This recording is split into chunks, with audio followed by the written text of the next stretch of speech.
I was personally attacked by the USGA this weekend. Slapped. Come on.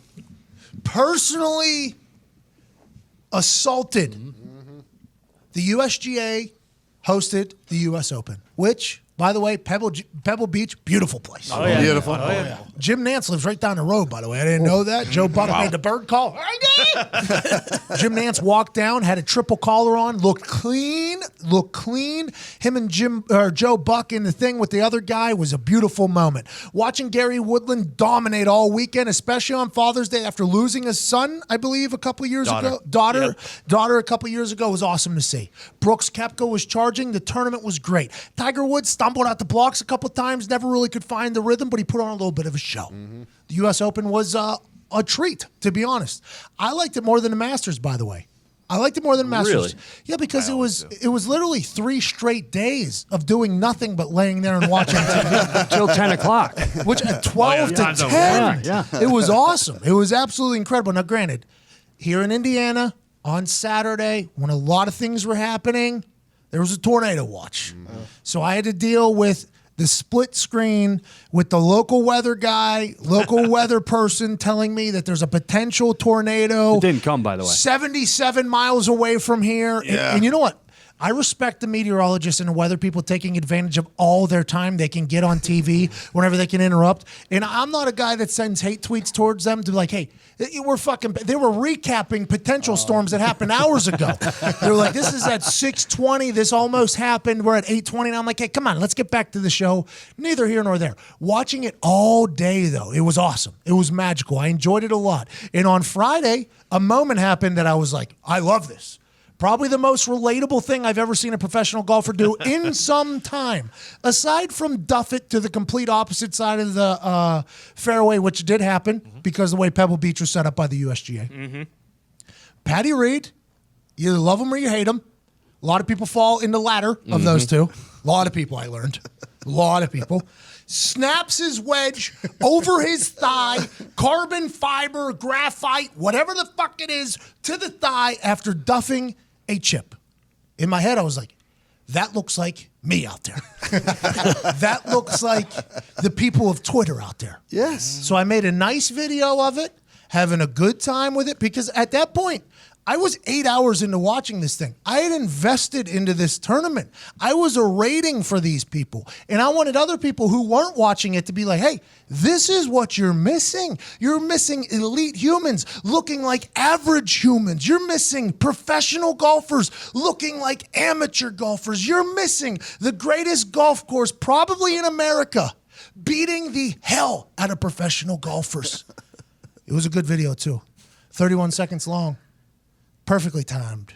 Everything was great. As I was speaking, I was like, this is going to be a good video. I put it out on the internet for the world to see on the Twitter. I would like to say this. The video that I put out was shot by me. Mm-hmm. It was. Edited by me. Mm-hmm. Commentated by me. Posted by me. That thing gets 5,999 retweets in 24 hours. The internet's saying, this is an incredible way to watch golf. Many people were saying, if Pat McAfee was commentating golf, I'd watch golf more. Golf is a gentleman's sport. I would never want to throw myself and my energy into golf. I'm just telling you what other people on the internet were saying. Then I wake up Sunday morning looking to send Block Dad a Father's Day tribute tweet that I do every single Father's Day and every single birthday of his. A nice thank you, Dad. I love you, man. To my 1.52 million followers that I have accrued tweet by tweet, character by character, even in the face of adversity and fines, I continue to tweet to grow that number all the way up that it can get to. What do I find? Much to my shock and surprise, I was locked out of my own Twitter account. This had never happened before in my entire life. Been on there like 8 years, couldn't even get in. Then I checked my email, and all of a sudden I've been hit with a boom, DMCA. Ugh. Excuse me, I said. Must have been the Game of Thrones video. Must have been the Game of Thrones video, I thought. It finally caught up to us. We had been talking about that one probably getting me because it was the Game of Thrones and it was a Warner Brothers song. So that one was one that we thought was potentially going to kick me off of Twitter forever because this has never happened to me before. I'd never gotten a strike before, a DMCA thing. But we were willing to roll the dice because we were Game of Thrones influencers. Yep. And it deserved the thank you with all the negativity. So we put that video out. I woke up Father's Day morning like, it got us. Somehow it made its way over to the throne land, and they saw it and they hated us. Much to my surprise, no. It was the USGA. Oh, yeah. Uh-oh. Locked my Twitter account due to copyright infringement, due to broadcasting Patty Reed, snapping his wedge. I could not send a happy Father's Day to the 1.5 million followers of mine because a lady, I won't say her name, I did in my original tweet, and the army of humans started digging into who this lady was, and I didn't like the way it was going. I actually deleted it because a social media coordinator for the USGA filed a DMCA copyright strike against me, tried to get me kicked off of Twitter, tried to get me banned from the only platform I've ever been good at. I suck at Instagram. I have no idea what the YouTube is. Facebook couldn't even guess, but Twitter, that's my motherfucking jam. And this USGA lady from New Jersey, I know a lot more about you than you think, lady. Try to get me banned from Twitter. It was one of my best videos of all time. She even dug her heels in deep into the Pebble Beach fairway or into the rough and got it kicked off of Instagram too. Whoa. So I say this. There are other humans out there that are actually using my video muted to talk over and to put onto their profiles and onto their platforms. There are other people with the Patty Reed video out there. They have nowhere near the amount of action or views as mine. So I say this, USGA, I'm close to taking you to court because I can argue that it wasn't Pat Reed busting the wedge over his thigh that made people want to see it. Because other people have used the video and it's nowhere near the action that I got. I would say that because it was a Pat McAfee production, shot by me, edited by me, commentated by me. That is why the video was doing so well. That is why I own the video, and I give you a copyright infringement for trying to kick me off the internet for my fucking video, USGA. Let's go. Amen. Amen. I was sitting in the shower this morning, letting the water hit my face, and all I could think about was me in a courtroom, probably wearing jorts and a sleeveless. No disrespect on her. This is just how it goes. Representing the entire internet against the old curmudgeon USGA, stating that that was not your fucking video that you tried to kick me off the internet. This was mine, Judge.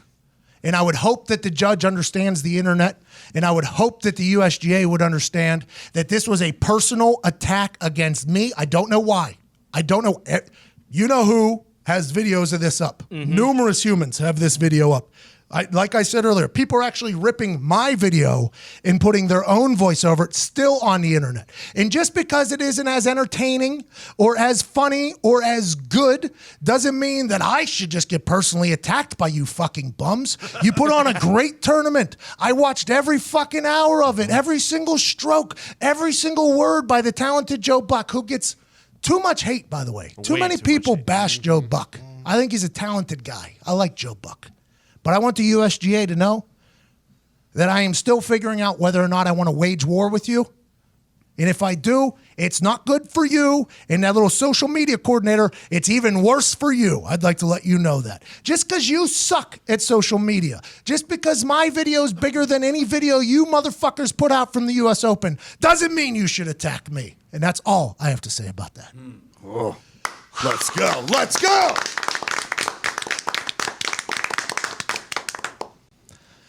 I knew I was going to get got someday. I knew it. I knew I was going to get got There's someday. two old white organizations that you're not allowed to even sniff at putting their fucking videos on the internet, and it's the PGA and it's the MLB, and that's why they're both fucking dying. But it's the USGA. I don't think it's a PGA. Those are two different entities. Well, no, I mean it's one and the same. I mean, it's golf. But I would like to know why they're personally attacking me, because there they're are punks. There are other people with the video. Like I said, people are using my video and repurposing it, and it's out there, and they're not getting it. Theirs didn't go big enough for them to see.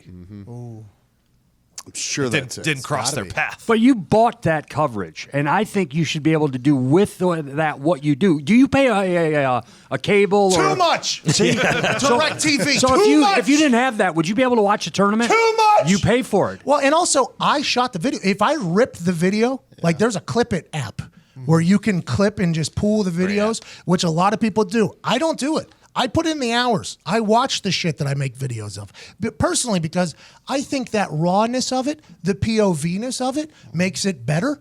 And I think I like to zoom in on the things that I see. So that video is technically mine. And I very much am thinking about fighting it and contesting it.